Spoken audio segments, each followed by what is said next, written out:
Our project name is Earthquake Detection Safety Bet. The vision of our project is to alert a sleeping person quickly during an earthquake so that he or she wake up and move to a safer place without delay. Components used in this project.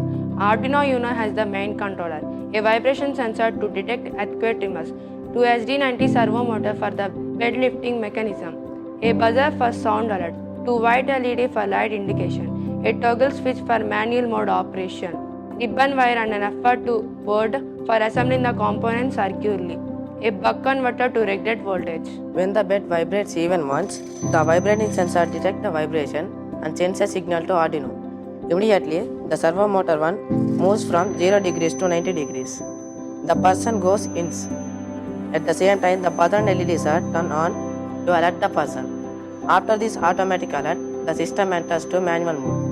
If the toggle switch turns on, the servo motor stays in alert position. If the toggle switch turns off, everything goes back to normal. Applications and future scope.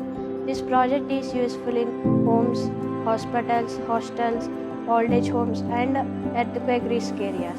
In the future, we can add internet monitoring, SMS alerts and automatic rescue notification. Thank you for watching our project Earthquake Detection Bed System by Oxford NRI High School, guided by SkySpace Innovation.